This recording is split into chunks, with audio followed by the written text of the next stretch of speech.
მოგესალმებით მეგობრებო, დღეს ჩემი სტუმარია ბატონი გიორგი სანიკიძე. ბატონი გიორგი სანიკიძე ბრძანდება აღმოსავლეთცოდნე, იგი პროფესორია. ბატონი გიორგი, თქვენ ილიაუნში ხართ, ხო? ასწავლით. და ილიაუნის პროფესორი ვარ და ასევე არის აღმოსავლეთცოდნეობის ინსტიტუტი. აი, აღმოსავლეთცოდნეობის ინსტიტუტი ვიცოდი. ძალიან კარგი. მოხარული ვარ რომ ესტუმრეთ, იმიტომ რომ ერთ-ერთ მნიშვნელოვან თემაზე მსურს საუბარი, შესაძლოა ყველაზე მნიშვნელოვანზე, ეს არის ირანი. და ესეთი განსხვავებული კითხვა მინდა დაგისვათ, თქვენთვის არა, მაგრამ საზოგადოებისთვის. ერთ-ერთი ინტერვიუ მოვისმინე თქვენი, არ ვიცი ეს რა პერიოდშია ჩაწერილი, კონფლიქტი დაწყებული იყო უკვე და ძალიან კარგად და ესეთი განსხვავებული აზრი დააფიქსირეთ, რომ საშუალო შეწონილია ამერიკელი კათოლიკე თუ პროტესტანტი უფრო ხშირად ადის საკვირაო წირვაზე, ლოცვაზე, ვიდრე ასევე საშუალო შეწონილი ირანელი თავის მეჩეთში და აღავლენს ლოცვას და თავი და თავი ყველაფრის ის არის, რომ ესეთი შთაბეჭდილება მჩება, რომ ჩვენ ზოგადად თანამედროვე მსოფლიომ არ იცის რა ირანთან დაიჭირა საქმე, იმიტომ რომ სიმართლე გითხრათ, მე და მრავალ ჩემს გავსად მრავალს ეგონა, რომ ირანისგან ქვაქვაზე აღარ დარჩებოდა ამ ორი შეტევისა და ეხლა მით უმეტეს ამ განახლებული შეტევისა და რა ფენომენია თანამედროვე ირანი, ბატონო გიორგი? აი ამეთი დავიწყო და მე გავშალოთ. პირველი თქვენ ბრძანებთ, დავიწყოთ იქით რამდენად რელიგიური არის ეს ქვეყანა. ანუ დავიწყოთ იმით, რომ რამდენად ზეგავლენას ახდენს რელიგია ამ ადამიანების მოსახლეობის ყოველდღიურ ცხოვრებას. იცით, სადღაც დაახლოებით საბჭოთა კავშირის ტიპის საზოგადოება შეიქმნა, ან სახელმწიფო შეიქმნა, ხშირად ვადარებ ამას, ათვალსაზრისით, რომ სადღაც ხელისუფლება ცალკე არის, ამ ხელისუფლებაზე ჩვენ ვილაპარაკებთ, იმიტომ ძალიან სერიოზული ცვლილებები მოხდა ამ ხელისუფლებაში და საზოგადოება ცალკე არის. რელიგიურ განწყობას ამცირებს, აი რელიგიურობის, ასე ვთქვათ, დონეს ამცირებს ის ფაქტორიც, რომ ეს არის თავსმოხვეული, ასე ვთქვათ, ხო? წარმოიდგინოთ, რაღაც ვალდებულებები, ხო, იგივე შენ ვალდებული ხარ, დაიცვა რაღაცა დრეს-კოდი, პირველში ქალებს ეხება, მამაკაცებსაც ეხება სხვათა შორის, დაიცვა რაღაც დრეს-კოდი. ესე იგი, ის შეზღუდვები, რაც ამ საზოგადოებას უწესებს სახელმწიფო, შემდეგ გადაექმნება იმაში, რომ საბჭოთა კავშირივით დაახლოებით საზოგადოებრივი ცხოვრება, ეს საჯარო სივრცე არის სხვა და პრივატული სივრცე არის სხვა აბსოლუტურად. იქ ბევრად უფრო თავისუფალი ადამიანი, მეორე მომენტი, რაც ძალიან მნიშვნელოვანია და მე რაღაცას ვაკეთებ ამ შემთხვევაში, მაგრამ იგივე მეზობლებისგან ალბათ განსხვავებით, ირანი, ასე ვთქვათ, ირანში არსებობს საკმაოდ ძლიერი საშუალო კლასი. თავისი მოთხოვნილებებით და მე ვამბობ, საკმაოდ ვესტერნიზებული არის ეს კლასი. ამიტომ ასე ვთქვათ, რელიგიურობაზე გადაჭარბებული, რა თქმა უნდა, მოსახლეობის გარკვეული პროცენტი არის ღრმად რელიგიური, უფრო ეს შეეხება კონსერვატულ ფენებს, უფრო ასე ვთქვათ, სასოფლო რეგიონებიდან გამოსულ ფენებს, მაგრამ საერთო ჯამში მე ვერ ვიტყვი, რომ ეს არის ღრმად რელიგიური ქვეყანა დღეს. თუ ადრე, ვთქვათ, შაჰის რეჟიმის პირობებში რელიგია გარკვეულწილად ეს დისიდენტობის, ოპოზიციონერების დროების გამოხატულება, გამოხატულება იყო ის, რაც ხდებოდა იგივე საბჭოთა კავშირში, დღეს ვითარება შეცვლილი არის ამ თვალსაზრისით და ამიტომ შეიძლება ვილაპარაკოთ იმაშეთ, რომ რელიგიურობის დონე არის ირანში ზოგადად შემცირებული. მეორე საკითხი არის ის, თუ რამდენად მოულოდნელი არის, როგორც თქვენ ბრძანეთ, ხო, ირანის ესეთი წინააღმდეგობა. მოულოდნელი, მე ვერ ვიტყვი რომ მოულოდნელი არის რაიმე აქ მოულოდნელობა იყო, იმიტომ რომ ირანის სამხედრო შემძლეობის შესახებ კარგად იყო ცნობილი, მაგრამ აქ ბევრი კითხვა ჩნდება ისეთი, როდესაც ჩვენ არ აქვს პასუხი, იცით, ელემენტარულად და არც გვექნება, იმიტომ რომ რაღაცეები არის დაფარული, იმიტომ რომ მე ვერ ვიტყვი დღეს რაკეტების არსენალი ამ მდგომარეობაში არის ირანის, თქვათ, ბევრი ინფორმაცია, რაც ხდება, თქვათ, რა თქმა უნდა, ირანი არის უკიდურესად შესუსტებული და ამ შესუსტებას ეს არ არის მარტო სამხედრო თვალსაზრისით შესუსტება, აქ სხვა პრობლემებია, ძალიან რთული პრობლემებია. ამასაც მივადგებით, იმიტომ რომ აქ, თქვათ, საწყისი დღევანდელი მოვლენებისა პარადოქსულად ჟღერს, ხო? ამ ომის საწყისი სულ სხვა საფუძვლები იყო ის, რაც მოხდა ირანში, ის იყო გამოსულები, საპროტესტო აქციები, რომელიც ხელისუფლებამ წარმოუდგენლად სასტიკად ჩაახშო, ხო? წარმოუდგენელი რაოდენობის მსხვერპლით და ასე. ტრამპის განცხადება თავდაპირველად იყო დახმარება გზაში. დახმარება გზაშია, რას ნიშნავს? ეს მოსახლეობის დახმარება არის თუ არა, თუ სახელმწიფო ინტერესები. თუ ის, რომ თქვათ, ირანი, როგორც ასე თქვათ, რეგიონული ლიდერობის მქონე პრეტენზიის მქონე ქვეყანა, ასე თქვათ, გამოვიდეს აი ამ არეალიდან და აღარ იყოს ის ხიფათი, რასაც წარმოადგენს, ხო? თქვათ, მე აღარ მესმის ლაპარაკი იმის შესახებ, რომ რეჟიმის შეცვლა და რაღაცა რეჟიმი განკვეთილად ირანში შეიცვალა. იმიტომ რომ ეს დღეს ვინც ირანში არის სამხედროები არიან. ხელისუფლების სათავეში ის მაპატიეთ სულიერი ლიდერი, რომელიც ცოცხალია თუ არა, ორივე ხელი აქვს თუ არა, ფეხი აქვს თუ არა, რომ არავინ არ იცის დღეს, ხო? რას წვეთს ის, ხო? ეხლა ბუნებრივია აქ ამის შესახებ რა სერიოზულია. სამხედროები წვეთდნენ და პრინციპში ეხლა ვინც უყურებს და თვალს ადევნებს აქ მოვლენებს, არის პრობლემური, რომ პრაქტიკულად ის, ვინც გადაწყვეტილების მიღები უნდა იყოს ამ ქვეყანაში, ანუ სასულიერო წოდება, სასულიერო რელიგიური ისტაბლიშმენტი, პრაქტიკულად არ ჩანს. ერთ-ერთი ადამიანი ხანდახან გაივლეს დეჟაე არის სასამართლოს. ეს გაივლებს ხოლმე ხანდახან. დანარჩენები არ ჩანს. მეორე კიდევ იმეორებ ეს პრობლემა ირანს ყოველთვის ახდაერდო ირანიდან ინფორმაციის სუსტი ინფორმაციის მოპოვება ბუნებრივია ძალიან რთულია. ადგილზეც რომ იყო, იმ შემთხვევაშიც კი. და ამიტომ არის სოქში შემთხვევაში ძალიან ეს გამოგვიცხავი ინფორმაცია მოდის და ეს უთით გამოგვიცხავი ინფორმაცია საკმაოდ სოლიდური მედია საშუალებითაც ვრცელდება. ბატონ გიორგი, ეხლა თქვენ სწორედ აღნიშნეთ ის, რომ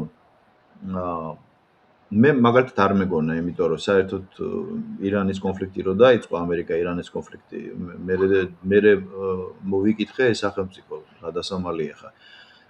ვიცი რომ ეს ყიზილბაშობა აღარ არის, როგორც ვასილ პაპოვმა ახსენა ერთხელ ჩემი ინტერვიუში, ესეც გასაგებია, მაგრამ მივხვდი რომ ეს აბსოლუტურად სხვა სახელმწიფოა და აი ეს იყო ჩემთვის ყველაზე გასაკვირი, რომ ორი ტიპის მმართველობა, ანუ ორსახოვანია.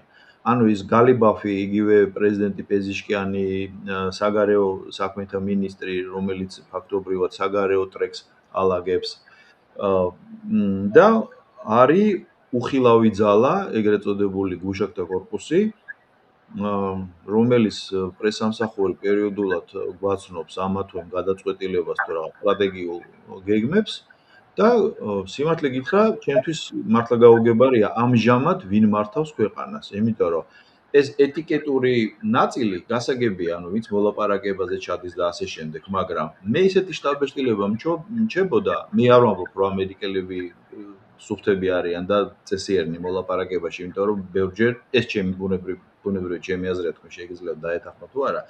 ბევრჯერ სამოკავშირეო ურთიერთობა არასწორად შეკრეს და მე მოდი ასე ვთქვათ, დაარღვიეს და მაგრამ მე არ ვიცი ირანის მხრიდან აი ეს პირები, იგივე პრეზიდენტი და იგივე წარმომადგენლობითი ნაწილი, როცა რამეზე ხელს აწერს და გადაწყვეტილებას იღებს, ეს ნიშნავს იმას, რომ ირანი ამას შეასრულებს, თუ გამომდინარე რაც თქვენ ბრძანე და ჩემი ეჭვებიც ეს იყო, რომ რეალურად სახელმწიფო საერთოდ სხვა ვერტიკალი მართავს.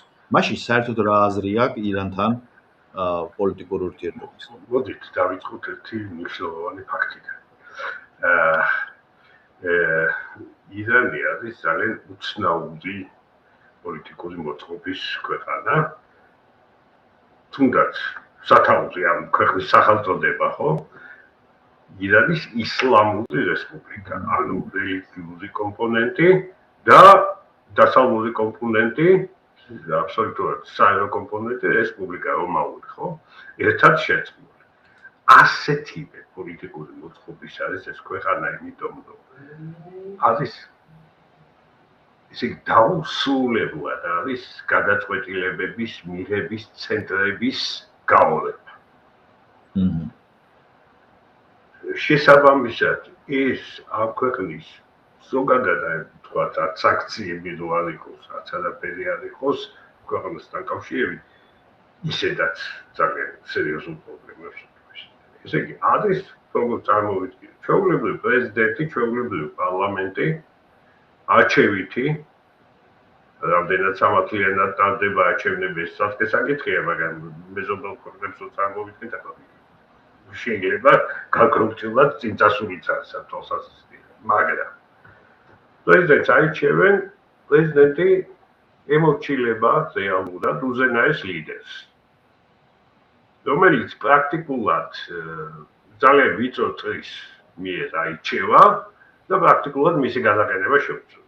პარლამენტს აირჩევენ, პარლამენტს ჰყავს თავისი მაკონტროლებელი ორგანოები. ესე იგი, კანონს იღებს, რაღაცა ზემდგომი ორგანო არსებობს, რომელიც წყვეტს რამდენად შეესაბამება ისლამურ ნორმებს ესა თუ ის კანონი და ასე შემდეგ. დღეს რა სიტუაცია მივიღეთ? არსებობს რევოლუციის გუშაკთა კორპუსი, ესეც ძალიან საინტერესოა, რატომ შეიქმნა და როგორ შეიქმნა, ეს არის, როგორ გითხრათ, ხა ტერმინი სახელმწიფოში არ არის ალბათ ზუსტი ამ შემთხვევაში, მაგრამ ეს არის, ესე იგი, ერთის მხრივ, ეს არის სამხედრო უწყება, ძლიერი სამხედრო უწყება, მეორეს მხრივ ეს არის უზარმაზარი ბიზნესი, რომელიც შეზრდილი იყო ამ რელიგიურ ისტაბლიშმენტთან, რომელიც განაგებდა ეს რელიგიური ისტაბლიშმენტი განაგებს ქვეყანას. დღევანდელ პირობებში რეალურად გუშაკთა კორპუსმა ხელში აიღო ძალაუფლება. მე მიჩგვამს ასეთი ფრაზაც და ამაზე ვათხობ, უასარ ვამბობ ამ ფრაზაზე, რომ ირანი ეს მოვლენები დაიწყო, აღარასოდეს იქნება ისეთი, როგორც იყო.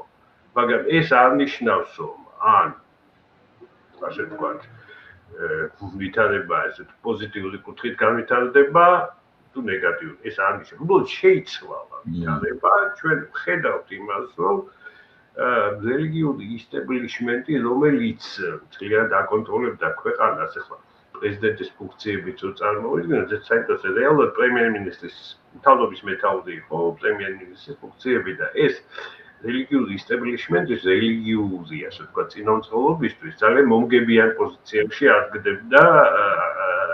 აღენებდა ამ რელიგიურ ისტაბლიშმენტს, რატომ? რომ ქვეყანაში ეკონომიკური პრობლემა არის, ჩვენი რაბალია, ვისი ბრალია, პრეზიდენტის ბრალია. ჩვენ სხვა რაღაცები გვეხება. პრეზიდენტი ყვავიჩია და იმისი ბრალია და მისი მთავრობის ბრალია, ასეთი ის არის. დღესაც ფესეშკიანის, ასე ვთქვათ, ყალიბაფის სერიოზული ფიგურა არის, შეიძლება ასე ითქვას, მაგრამ იცით თვითონ არ არჩიც ეს საგარეო საქმეთა მინისტრი ხშირი არის გარკვეულწილად არათანთხვევი გამონათქვამები ამ გუშაქთა კორპუსის ლიდერებთან შედარებით, ასე ვთქვათ, თუ შევადაროთ ეს გამონათქვამები, რაღაცა ცდომილებები არის. ნუ ეხლა მე ვერ ვიტყვი, რომ რაღაცა აგონია არსებობს ხელისუფლების იმაში, იმიტომ რომ ერთი არის და მართლაც ეს თვალსაჩინოა, რომ ნადგურდება იმ წუთში ის ადგილი სასწრაფოდ იჭირსება ირანში, ეს თქვათ. მართლაც წარმოუდგენელი დათმობები მიიღო, ხო, ეს წეტილოვანი დათმობები რეალურად ირანმა, მაგრამ მეტნაკლებმა დაფიქრა მაგრამ. აქ სხვა პრობლემები არის ეს მარტო, თქვათ, როდესაც კავშირდება ეს არ არის იმიტომ რომ ძალიან რთულია ნავთობზეც და ნავთობთან დაკავშირებით ქვეყანას არ აქვს ისეთი ასე ვთქვათ პირობები რომ სოციალური და ეკონომიკური პრობლემები მოაგვაროს და მეტიც თავარი შემსყიდველი ვინც იყო ირანის ნავთობის ჩინეთში ჩინეთმა რატომღაც აღმოაჩინა რომ ახლა აღმოაჩინა რომ ამდენი ნავთობი საერთოდ დაჭირდება ამდენი ნავთობის ყიდვა. შეამჩნია შესყიდვა. ეხლაც არის ახლა კიდევ ვიმეორებ რომ ძალიან ბევრი ინფორმაცია რაც გამოდის შეუძლებელია გადამოწმდეს. მაგრამ საკმაოდ ასე ვთქვათ სარწმუნო ინფორმაცია ის რომ ირანმა სანამ ეს ხელმეორე ტალღა დაიწყებოდა ამ საომარი მოქმედებების, გაიყვანა თავისი ტანკერები ინდოეთის ზღვაში და ძალიან დიდი ნაწილი ამ ტანკერებზე არსებული ნავთობისა გაუყიდავია დღესაც. ვერ გადის შეჯერებით. აი ესეთი სიტუაცია არის რა. კიდევ ვიმეორებ რომ სამხედრო თვალსაზრისით სამხედრო და ომის ძალკეთ დგას, მაგრამ ამ ქვეყანას აქვს ძალიან სერიოზული შიდა პრობლემები, სოციალური და ეკონომიკური და თუნდაც ის ფაქტი, რომ ეს საპროტესტო ტალღა ვინ დაიწყო იმან, ვინც ამ რეჟიმის საყრდენი იყო. ეგრეთ წოდებული ბაზრის ხალხმა, უწვილმა მომაჭერებმა, უწვილმა ბურჟუაზიამ, რომელიც ტრადიციულად რელიგიურია, ღრმად რელიგიურია და იყო ამ რეჟიმის მომხრე ყოველთვის. ისინი გამოვიდნენ პირველად საპროტესტო გამოსვლები მათ დაიწყეს, ეს ბოლო გამოსვლები რაც იყო, მათი დაწყებულია. უცნაური სიტუაცია. კი, ნამდვილად. ზუსტად ბურჟუაზიული რევოლუციის ისინი ქონდა, ელფერი ქონდა ამ ყველაფერს ეს. ამას ვერ დააორგანიზებდა მხოლოდ ქვედაფენა, ეგ ზუსტად აი ეს შეძლებული საშუალო ფენაა, ვინც საქმეს აკეთებდა. ფაქტია. ბატონ გიორგი, ეხლა ჩდება ასეთი რამ. რაც თქვენ ბძანეთ ძნელი დასაჯერებელია, რომ დასავლეთის სადაზვერო, კონკრეტულად ამერიკის სადაზვერო ინფორმაცია ანალიტიკურ სამსახურებს ეს მდგომარეობა არ წოდნოდათ. მაშინ თქვენ როგორ ფიქრობთ, საერთოდ რა შეჭირდებოდა ამერიკას იმ ძველი ხელისუფლების შესვლა, როცა მიიღო ბევრად რადიკალური და ფაქტობრივად იგივე თქვენ კარგად გაიხსენეთ ტრამპის მოწოდება, მე მოვდივარ აი ამ განცხადება და თქვენმა გამაგრდით, ჯერ ესეთი ამან გამოიწვიას ის, რომ გაუსწორდნენ მომიტინგეებს და მეორეც ის, რომ ვინც ოპოზიციაში არ იყო, ისიც ხელისუფლებას შეერწყა ფაქტობრივად. არ აქვს მნიშვნელობა რა პერიოდით 1 წლით, 10 წლით. და პლუს ამერიკელებმა მიიღეს ბევრად რადიკალური ხელისუფლება. იგივე გუშაქთა კორპუსი. აი ეს რა ფენომენია? თქვენ დასაშვებად მიგაჩნიათ, რომ ამერიკელები უბრალოდ ანალიტიკური სამსახური შეცდა? კითხვებით დაცვით, პრინციპში უბრალოდ ასე ვთქვათ, წარმოდგენის დონეზე თოდა, იმიტომ რომ მე ზუსტ პასუხს ვერ გაგცემთ ამაზე, იმიტომ რომ მე გადაწყვეტილების მიმღების გვერდით არ ვჩდარ და არ ვიცი ეს გადაწყვეტილებები როგორ იქნა მიღებული და რატომ იქნა მიღებული. გასაგები. ხო? არის რა მომენტები არის, ხო? აქ რა თქმა უნდა ძალთა თანაბარდობა სხვადასხვა ეკონომიკებია, ხო, აქ ეს ლაპარაკი რა როგორ წარიმართება. მე ვერ გეტყვით ნამდვილად ბევრი არის რაღაცა მოსაზრებები აქ თქვა. ერთ-ერთი აქტუალური ხდება ერთ-ერთი ბირთვული ობიექტის, ახალი ობიექტის გადადგურება, მეორე ლაპარაკი არის ასე ვთქვათ ნაწილობრივ ინტერვენციაზე, ნაწილობრივ ინტერვენცია რას ნიშნავს ამ შემთხვევაში უფრო მგონია რომ ეს საერთოდ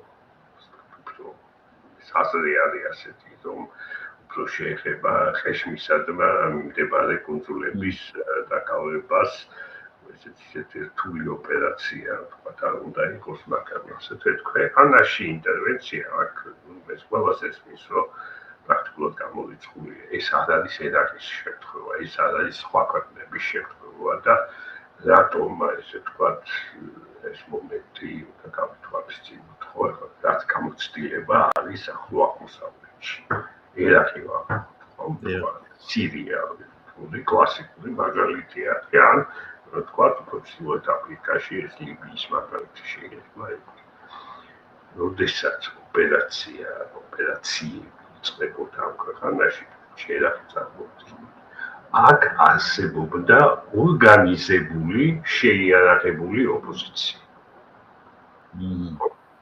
რომელიც შიგნიდან ასე ვთქვათ, ეს საგარეო ინტერვენცია იყო დახმარება რეალურად, ხო? სირიის შემთხვევაში სირიაში ძალიან რთული არის სირიაზე მსჯელობა, იმიტომ რომ იქ იმდენი ინტერესები არის და ცოტა შევსწავლო. ირანში სავსებით ობიექტური მიზეზების გამო არ არსებობს ასე ვთქვათ ჩამოყალიბებული ოპოზიციური მოძრაობა და მით უმეტეს შეიარაღებულ ოპოზიციაზე ლაპარაკი ისეთ მეტე ეს არის ძალიან ასე ვთქვათ ხისტი ხელისუფლება რომელიც არ არის პოპულარული მაგრამ იცის როგორ შეინარჩუნოს ხელისუფლება უშე დღემდე იცოდა მომავალზე საერთოდ ახლო აღმოსავლეთი ისეთი რეგიონია და ირანი ისეთი ქვეყანა ვერავინ ისლამურ რევოლუციას ამერიკაში არავინ არ ელოდა და ეს რა ქვია CIA არ ელოდა ხო ამას არავინ კარტერი იძახდა სტაბილურობის კუნძულზე იძახდა რა მოხდება ამაზე ჩვენ ვერ ვიმაჩილებთ ნებრივია მაგრამ არ არის შიდა ოპოზიცია ესე თქვა პოლიტიკური ოპოზიცია ჩამოყალიბებული თუმცა შეიარაღებული ასე ვთქვათ რომ დამხმარე გახდეს თუ რაღაც ინტერვენცია მოხდა მეორე მომენტი სულიად ირანის ლაშახტიდან გამომდინარე სულიად წარმოგუგზავნაზე ქვეყანა წარმოგუდგენელია ეგ რაღაცა ასე ვთქვათ მასშტაბური ინტერვენციის გახორციელება შეიძლება წეთილოვანი თარგმნები იყოს რაღაცა ლოკალური ოპერაციები იყოს მაგრამ მთელი ქვეყნის მასშტაბით ეს ელემენტარულად გამორიცხული არის და კიდევ ერთი ფაქტორი საინტერესო მნიშვნელოვანი ფაქტორია სხვადასხვა ირანს ყავს სხვა ახლო აღმოსავლეთ ქვეყნებისგან განსხვავებით ყავს ირანის დიასპორა არის ასე ვთქვათ ძალიან ძლიერი ინტელექტუალური დიასპორა ეს არ არის გასტარბებული ძლიერი ინტელექტუალური დიასპორა არის ძალიან ასე ვთქვათ აქტიურებიც არიან თუმცა პოლიტიკური თვალსაზრისით აქაც არ არის ერთიანობა იყო მცდელობები რაღაც ერთიანობის შექმნის და რაღაცა იქნა პიროვნული შემთხვევები მოხდა და აი პერიოდში სწორედ რეზა ფახლავის ფიგურა დაგვეთა რომელიც აქტიური ფიგურა არის მაგრამ ყოველ შემთხვევაში ეს არ იყო ისეთი წასულში სერიოზული ფიგურა მაგრამ სერიოზული როგორ თვალსაზრისით თუ რაღაცა ესე თქვათ პოლიტიკური წონის მქონე და დღევანდელ ვითარებაში უბრალოდ აი ოპოზიციური არის საპროტესტო გამოსვლების პერიოდში საკმაოდ მნიშვნელოვანი ადგილი დაიკავა მან იმიტომ რომ ხო შეიძლება ადრე ხო ირანს ორ წელიწადში, სამ წელიწადში ერთხელ ხდება ძალიან სერიოზული საპროტესტო გამოსვლები ქვეყანაში გავთავებლად, ასე რომ ვთქვათ. ეს ალბათ ბოლო გამოსვლები რაც იყო, ეს ყველაზე მასშტაბური და მსხვერპლი იყო, ასე თავადია, ყველაზე მასშტაბური. წარმოუდგენელი მსხვერპლი იყო, ახლა 7000-დან 35,000-მდე ყოფილაკობენ, მაგრამ საერთოდ ზოგადად სადაც ჭეშმარიტება შუაში უნდა იყოს, ხო? რეალურად სადაც 15-20,000 კაცი დაგვივა და ის ასწავლი ციფრები. ძალიან დიდი ციფრია, ხო? 7000 ძალიან დიდი ციფრია, რა მნიშვნელობა აქვს. და ესეთი მოხდა ასეთობა, გაზაფხულო პოპულარული გახდა თითქოს ტრამპისთვისაც მეტ გარკვეულწილად მისაღები ფიგურა გახდა, მაგრამ ვერაფერი შეუძლებელია, ასე ვთქვათ, მოიფიქრო აი ამ რეჟიმის შეცვლა როგორ უნდა მოხდეს. აქ არ არის ლაპარაკი სამხედრო, ასე ვთქვათ, ოპერაციებზე, ხო? სამხედრო ოპერაცია დამარცხდა ირანი, მაგრამ რეჟიმი გადარჩა, ხო? ამ რეჟიმის პირობებში ირანი არის საერთაშორისო სამართლებრივი ნორმებიდან ამოვადგმული ქვეყანა, რომელთანაც, ჩინეთი პრაგმატული აბსოლუტურად მოსასწრებით ლაპარაკობს, რუსეთს თავისი ინტერესები აქვს. არის ასეთი სიტუაცია არის, ამ რეჟიმის შეცვლის, ასე ვთქვათ, ასეთი წინა პირობები არ ჩანს. ომში, ვთქვათ, ირანის მარცხის რეალობაზე შეიძლება ჩვენ ვილაპარაკოთ, ისიც საკმაოდ, ასე ვთქვათ, ძვირადღირებული გამარჯვება იქნება, იმიტომ რომ შეუძლებელია სხვადასხვა, ასე ვთქვათ, მასშტაბი არის, ხო, ახლა ძიმე წონოსანი და უჩატესი კატეგორია რო გამოიყვანო და ახლა ის არის, ხო, ასეთი სიტუაცია. მე მაინტერესებს ასეთი რამ, ირანს ახლა თითქოს რახან უკვე მესამეჯერ უძლებს ამერიკის შეტევას, მიუხედავად იმისა, 12 დღიანი ომი გასული წლის ჯამში მესამე შემოტევას უძლებს და მე ესეთი შტაბ-ბიჭდილება ამჩება, რომ გაფრთიანებულები არიან და პროქსი ძალებზე მაინტერესებს თქვენ თუ გაქვთ ინფორმაცია ან წარმოდგენა, ეს პროქსი ძალები მართლა ასეთი გავლენის ქვეშ არიან ირანის კი ბატონო, ეს აი იემენელი ხუსიტები და ასე შემდეგ, ჰიზბოლა და დღეს ასეთი სიტუაცია არის, რომ ჰეზბოლა არის ძალიან მნიშვნელოვანი ძალა. ისლამური რევოლუცია პატარა შესავალს გავაკეთებ. ისლამური რევოლუცია, როდესაც მოხდა, იყო იდეა. ბატონ ხომეინის იდეა იყო ასეთი, ისლამური რევოლუციის ექსპორტის იდეა.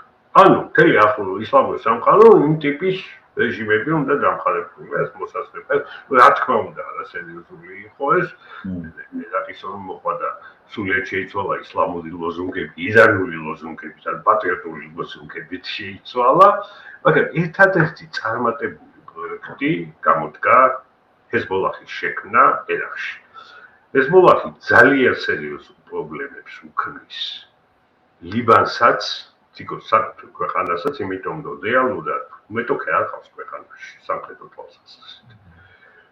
და ისრაელს ბუნებრივია ის არის საწინააღმდეგო ხო შექმნილი. მაგრამ დღევანდელ ვითარებაში ეს აშკარად შეიძლება, ნამდვილად შეიძლება ითქვას, რომ ჰეზბოლა ძალიან დასუსტებულია. და მეორე მომენტი, რაც ხაზგასასმელია, ჰეზბოლა, ასე ვთქვათ, ჰეზბოლას დონორი არის ირანი. რამდენად ექნება ირანს საშუალება, რომ ბრჭყალებში ისევ შეინახოს ჰეზბოლა, იმიტომ რომ მომიტინგეთა სხვათა შორის ერთ-ერთი მოთხოვნა იყო, ის არის ასეთი ლოზუნგები იყო, ეს არის ლიბანი, ეს არის ირანი. ჩვენ მოგვხედეთ. ჩვენ პალესტინა არა ვართ, ჩვენ ვართ ირანი. ესეთი იყო. ამიტომ მე დარწმუნებული ვარ ერთ რაღაცაში, რომ ჰეზბოლა უკვე დასუსტებული არის სერიოზულად და ასე ვთქვათ, მას ძალიან მოქმედებს ირანის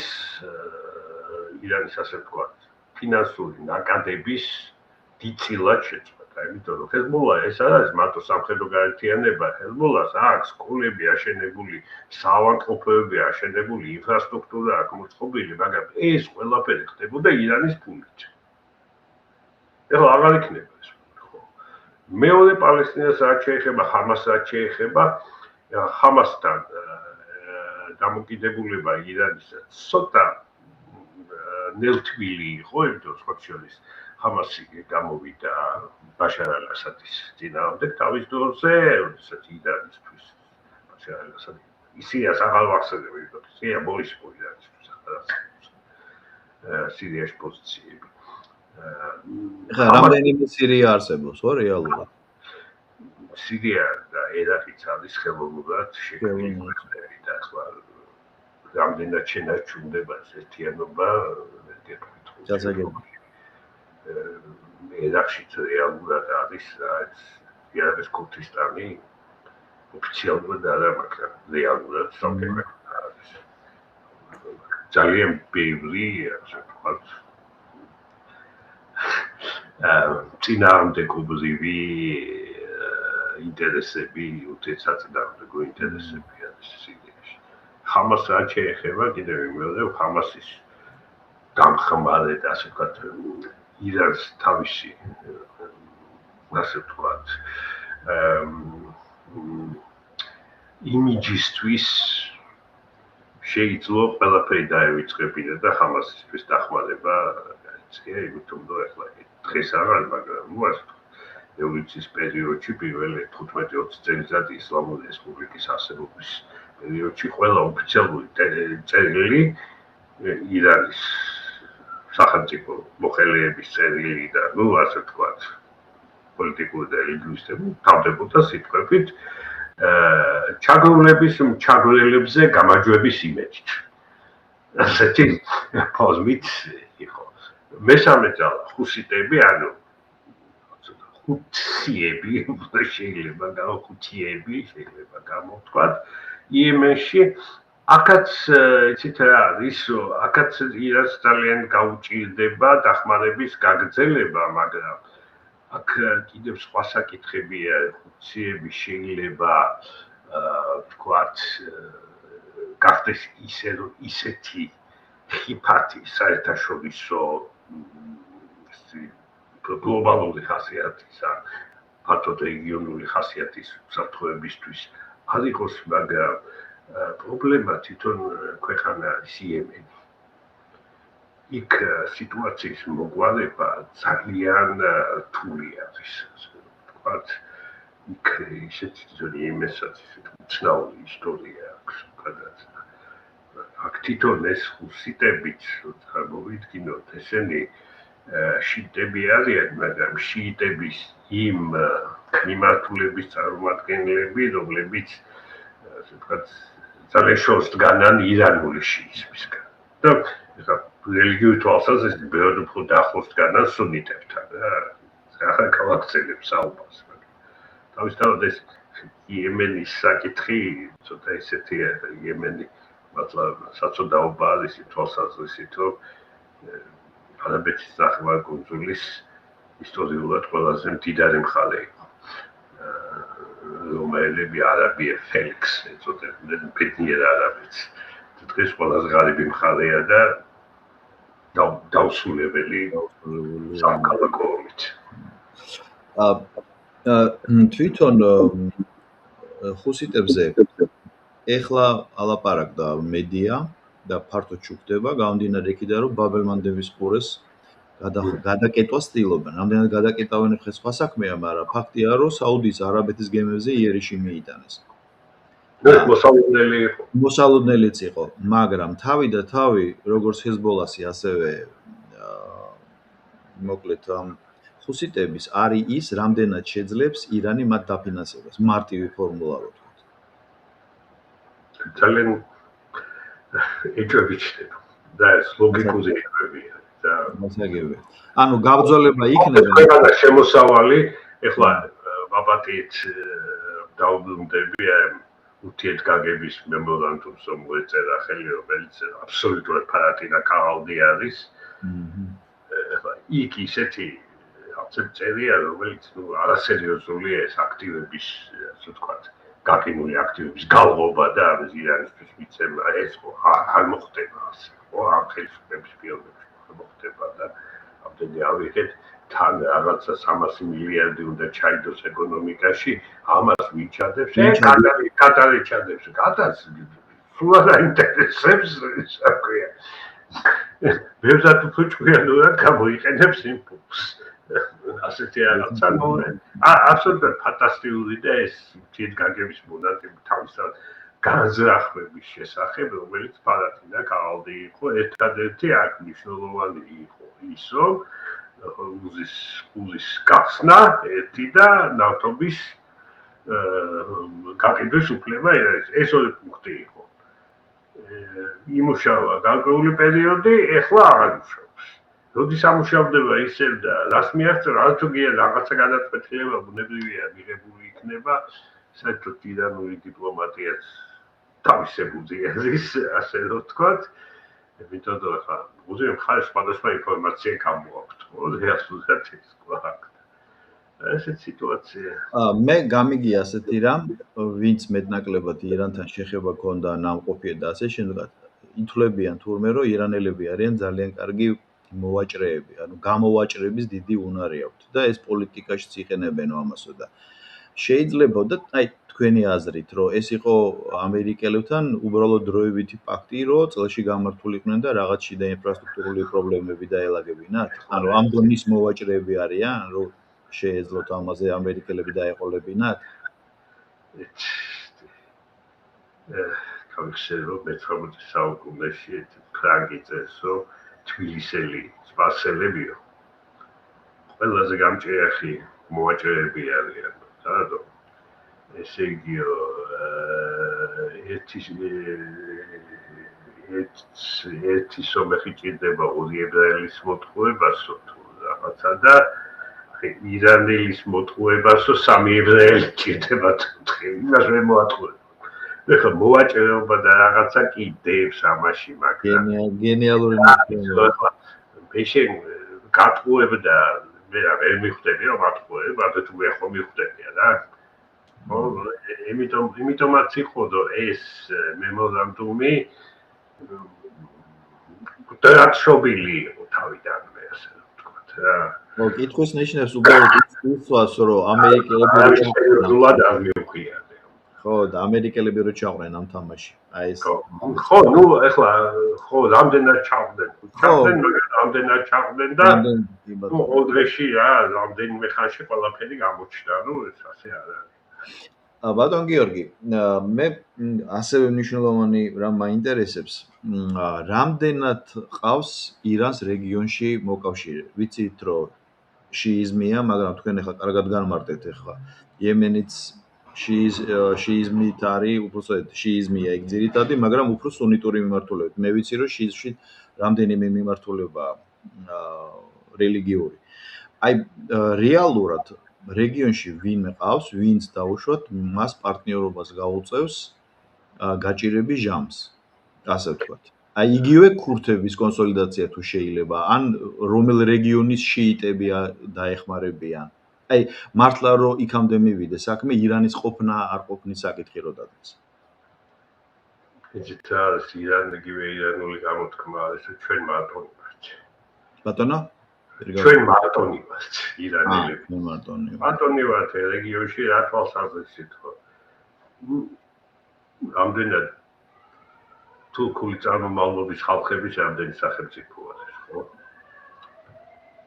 არაბული სახელმწიფოები რამდენი. ირანზე თუ ვილაპარაკებთ, ეს არის ტაჯიკეთი, რომელსაც საზღვარი არ აქვს. და თუ ისე თანის ტაჯიკეთი სუნიტურია და ავღანეთის ნაწილი, ასე ვთქვათ. მოკავშირეობაზე ვერ ვილაპარაკებთ. თავის დროზე იყო საუბარი ეგრეთ წოდებულ შიიტურ კალზე. რომელიც ასევე რაღაც მითოლოგიზება აღმოჩნდა, რომ თითქოს აი ლიბანიდან წამოსული სირიაში ბრძანეთ მიმდინარეობაში ის მიმდინარეობაზე ხა ბაშარ ალ-ასადი იყო და სამხედრო და პოლიტიკური ელიტა იყო ალავიტები მიმართულება შიიტური, რომელიც შიიტური თვალსაჩინოთაც და სუნიტური თვალსაჩინოთაც ჯულგანდგომია, ძალიან დაშორებული არის, რომ არაკანონიკურად მიიჩნევა. სულიად სხვა სასმელი შეიძლება მაგალითად. სულიად სხვა ის არის. ერაყი მეტნაკლებად შიიტური არის, უბრალოდ შიიტები დომინირებენ. ერაყსა და ირანს შორისაც არის რაღაცა გადამწყვეტელი. კუვეითის საკითხი, კუვეითში ბევრი არიან შიიტები, მაგრამ მე ჩაიქვლება შიიტურ ქვეყანას და პროირანულ ქვეყანას. ბაჰრეინზე მოსახლეობის ცოტა უმრავლესობა შიიტია, მაგრამ ასე რომ ვთქვათ, ხელისუფლება არის სუნიტური და აქაც ასე ვთქვათ, იდეა რა არის, იცით ახლა შაჰის დროსაც ხა ინტერესები საგარეო პოლიტიკური ინტერესები განსაკუთრებით ცვლილია ხოლმე, ხო? ახლა სპარსეთის ყურე იყო მთავარი ყურადღების ცენტრში იყო და შაჰმა თავის დროზე მოახერხა ის, რომ ყურეს რეალურად აკონტროლებდა ახლა დროშის საუდის არაბეთი და ეს მცირე არაბული ქვეყნები ასეთი მდიდრები არ იყვნენ ბუნებრივია, მაგრამ შაჰი აკონტროლებდა ბაჰრეინსაც აკონტროლებდა და ასე შემდეგ. და ყურის ჟანდარმსაც წახდა. ეს ყური ის აქვს, სპარსეთის ყურის გაკონტროლება დღესაც ძალიან უნდა ირანს, იმიტომ რომ პოლიტიკური ინტერესია მნიშვნელოვანეს ხო. დღეს ნამდვილად აქ შესაძლებლობა. გასაგებია. აქ ასევე მნიშვნელოვანი კითხვა მაქვს აი ამ წერილი, რომ რა როლი ენიჭება ირანის სახელმწიფოებრიობის მდგრადობაში, რა როლი შეაქვს პაკისტანს. ეს სიტუაციური მოკავშირეა, თუ საერთოდ არის მოკავშირე? ხო, საერთოდ თუ არის მოკავშირე, ხო, ახლა ირანს და პაკისტანს პრინციპში ნორმალური ურთიერთობები აქვთ. პაკისტანი იყო შუამავალი, თუმცა რეალურად გულისებს მიღმა კატარი უფრო მნიშვნელოვანი როლს ასრულებდა. ორი პრობლემა ქერმანის პროვინცია, რომელიც ასე ვთქვათ, ყოფილი არის აქ მოსახლეობის გადასვლა, გადმოსვლა ხდება და განსაკუთრებით ნარკოტიკების ტრაფიკინგის თვალსაზრისით ეს არის პრობლემა. და კიდევ ერთი სერიოზული პრობლემა ირანისგან განსხვავებით პაკისტანს ხელშეკრულება აქვს სტრატეგიული თანამშრომლობა აკავშირებს საუდის არაბეთთან. ანუ საუდის არაბეთის ირანთან ასეთი ხელშეკრულება არ აქვს. საუდის არაბეთის ასე ვთქვათ სერიოზულად ჩართვის პირობებში თეორიულად პაკისტანიც გამოვა ირანის წინააღმდეგ. აი ეს ბადებდა დიდ შეკრებულად ვამბობ. ხო, ეს ხო, ანუ ხელშეკრულების საფუძველზე რეალურად რა იქნება, არავინ არ იცის. ხო, ხო. გასაგებია, მნიშვნელოვანი იყო ეს, კი ბატონო. აქ კიდევ ერთი შეკითხვა მაქვს. კიდე მრავალი, მაგრამ ნუ თან მე საათს უყურებ, რომ ჩავედიოთ იმ დროში. ბატონ გიორგი, ეხლა განვითარების ვექტორები რო ავიღოთ. დაუშვათ, რომ ეს უფრო ცოტა სტრატეგიულია, მაგრამ თუ გნებოთ, ნუ გამცეთ პასუხს. აი ეს კუნძულები ამერიკელებმა ქვეითის ჯარით დაიკავეს. ეს ნიშნავს იმას, რომ ირანის ნავთობმოპოვება განულდება? ეს ძალიან რთული საკითხი არის. რა პრობლემაა, იცით, მე ზუსტ პასუხს ვერ გაგცემთ, იმიტომ რომ ეს არის ტექნიკური მხარე არის ძალიან სერიოზული ამ თვალსაზრისით. რამდენადაც მე ვიცი, აი ეს ნავთობ საბადოებიდან ნავთობის ამოღების სრული შეწყვეტა არ შეიძლება. რაღაცა შედელება შეიძლება, მაგრამ შეწყვეტა არ შეიძლება, იმიტომ რომ ამას მოყვება ძალიან დიდი პრობლემები. ეხლა სად დააგროვებს, როგორ დააგროვებს, იქ ეხლა ხალგის კუნძულზეც იყო ლაპარაკი, მაგრამ ხალგის კუნძული არის ასე ვთქვათ, ჩრდილო-აღმოსავლეთში მის სპარსეთის ყურეს და ამიტომ ძალიან შორს არის ხომუზის კუნძულებიდან ეხლა საერთო აზრი ის არის, რატომ აი ქაშმი და რატომ აქ არის კიდევ ერთი მომენტი, აბუ-მუსა და ორი ტომბის კუნძული, მცირე და დიდი ტომბის კუნძულები, სამი კუნძული. აი ამ კუნძულების დაკავებამ რა შეიძლება მოიტანოს? ერთი რომ ქაშმის დაკავებას მოიტანს იმას, რომ შეუცირდება ასე ვთქვათ დრონებით და კატერებით თავდასხმის საშუალება ირანს. ეს ერთი ფაქტორი არის. მეორე არის ერთი სერიოზული პრობლემა, რომელსაც არის ხსენიება დღემდე, ირანს და საამიროებს, გაერთიანებულ საამიროებს აქვს ტერიტორიული დავა. აი ამ სამი კუნძულის გამო, აბუ-მუსას და ამ ორი ტომბის გამო. ირანს აქვს დაკავებული, მაგრამ საამიროები მიიჩნევენ, რომ ეს საამიროების კუნძულები. შეიძლება რაღაცა ვერ ვიცინასწარმეტყველებთ, ვერ ვიმაჩიელებთ, მაგრამ შეიძლება ამ მიმართულებითაც რაღაცა მოხდეს. ახლა კიდევ ერთ საკითხს დაუბრუნდები, ალბათ ესეც მნიშვნელოვანი საკითხი არის, სიმბოლოები პოლიტიკაში, ხო?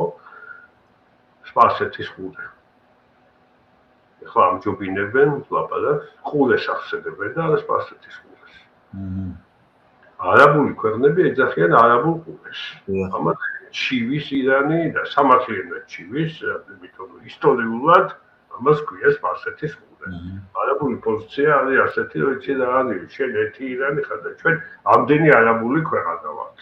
და ამიტომ გვაქვს არაბული ყურე და ეხლა ასე ვთქვათ, პოლიტკორექტულობა გამოიხატა იმით, რომ არც სპარსეთსაც უძახიან, არც არაბულ ყურებს და ყურეს უძახიან. უბრალოდ ყურე დატოვეს, ხო? ხო, ყურე დატოვეს. ბატონ გიორგი, ეხლა სანამ ტრადიციულად მე ყოველ ჩემს საუბარს პოდკასტს რესპონდენტთა ვასრულებ საქართველოს თემატიკით, ანუ საქართველოს არა შეხება იქნება, მაგრამ სანამ საქართველოზე შეგეკითხებით, მე მაინტერესებს ასეთი რამ. აი იმ დინამიკას, რასაც თქვენ უყურებთ, როგორც აღმოსავლეთმცოდნე, უამრავი პირადი გამოცდილება გაქვთ, უამრავი ცოდნა გაქვთ მიღებული, მე ვიცი რომ ლექტორები ბრძანდებით, როგორც თქვენ ბრძანეთ ახალგაზრდებს ასწავლეთ. აი თქვენ როგორ ხედავთ short distance-ზე არ ვამბობ, აი უახლოეს პერსპექტივა როგორ შეიძლება რომ ეს დასრულდეს? ანუ მორიგი ხელშეკრულება დაიდება, რომელიც გადაავადებს ამ პრობლემას?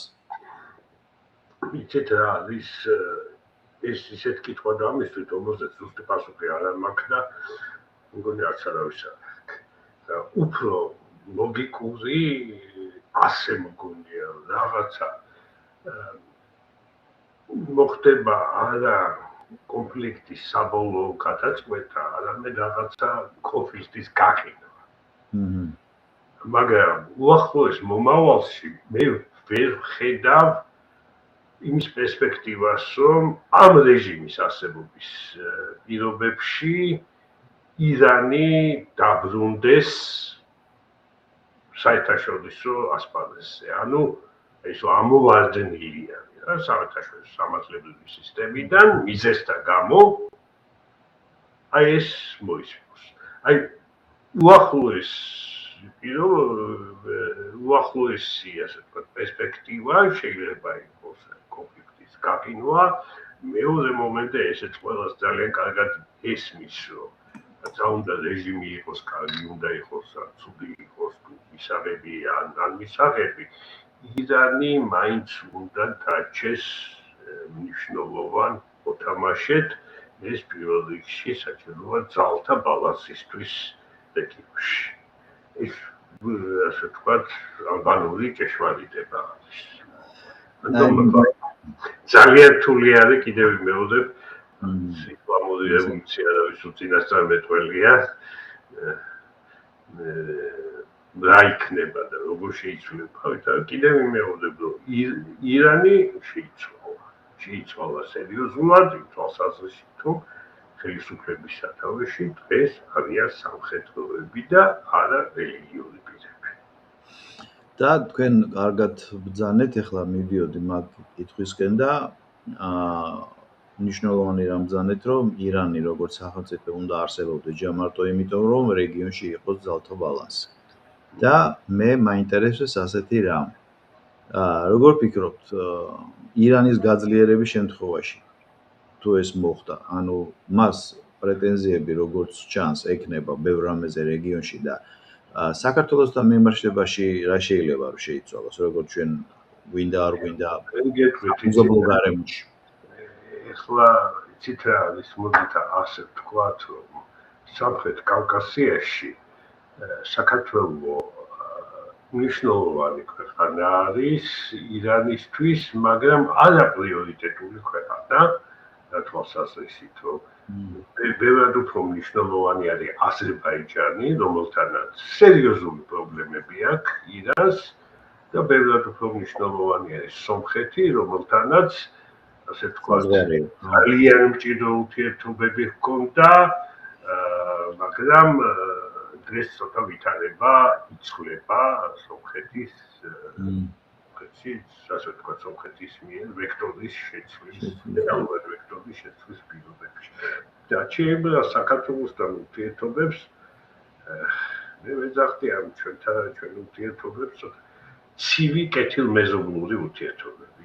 მაგრამ ცივი კეთილმეზობლური არა, მაგრამ რაღაცები იცვლება, ახლა მე რაღაცა გაუგებარია ჩემთვის, რატომ უნდა ჩახვიდნენ ხამენეის პანაშვიდზე, პრეზიდენტის პანაშვიდზე, ხელისუფლების წარმომადგენლები, უმაღლესი ხელისუფლების წარმომადგენლები ჩემთვის გაუგებარია. მეორე მომენტი არის, რომ წარმოვიდგინოთ, რომ ირანში ვითარება შეიცვალა, რეჟიმი შეიცვალა, ირანი გაიხსნა, ის ძალიან მნიშვნელოვანი იქნება საქართველოსთვის, იმიტომ რომ წარმოიდგინეთ, რამდენად ტრანზიტული თვალსაზრისით, რამდენად მნიშვნელოვანია ირანი 90-იან წლებიდან ამას გასვლა, რამდენად მნიშვნელოვანია საქართველო, მით უმეტეს დღეს ძალიან დიდი პროექტი იყო, ჩრდილოეთ სამხრეთის პროექტი, ერევნის პროექტი, რომელიც ლაპარაკი აღარ არის დღეს ბუნებრივია, ახლა ევროპა საქონელს რუსეთიდან უარ მიიღებს და ეს დიდხანს იქნება ასე ეს ფაქტია.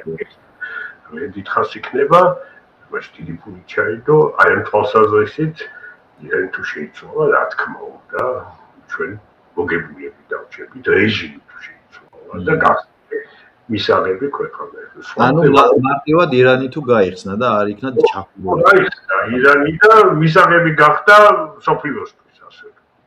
სხვა პრობლემები არის.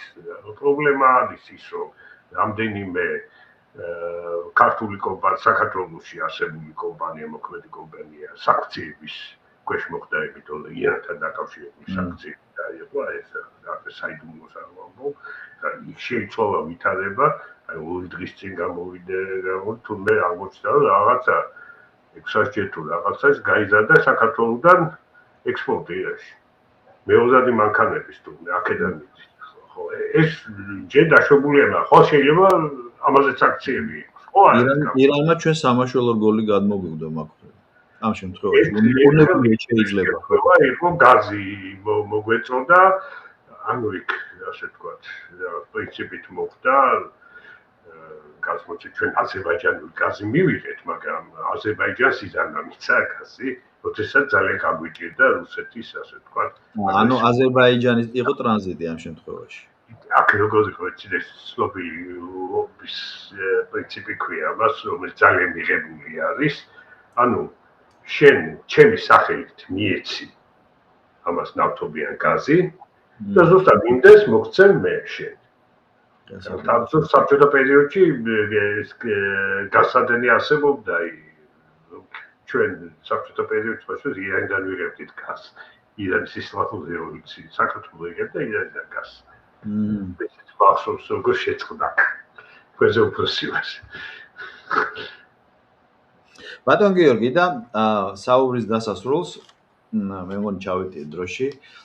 სურს ასეთი რამ, აი ეს კითხვა უნდა დამისვა და რა კარგია რომ თქვენ წამოწიეთ. საქართველოში არის აზრი ორად გაყოფილი. ჩვენ ხელისუფლება უნდა ჩასულიყო თუ არა ირანში.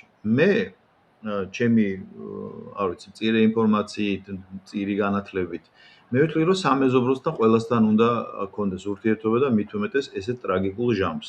მაგრამ მე ვიცი, რომ არის ასეთვე განსხვავება, რაც თქვენ ბრძანეთ და მაინტერესებს არგუმენტი, აი, რატო არ უნდა ჩასულიყვნენ? იმიტომ რომ ეს არის დასანქცირებული სახელმწიფოა და ეს შლეიფად მე ანუ მარაოსავი ჩვენზე გადმოვა, ანუ ნეგატიურ გონში. მოდით ასე ვილაპარაკოთ, ამ შემთხვევაში მე წინააღმდეგი ვიყავი ჩასვლის, იმ შემთხვევაში მესამე შემთხვევა იყო.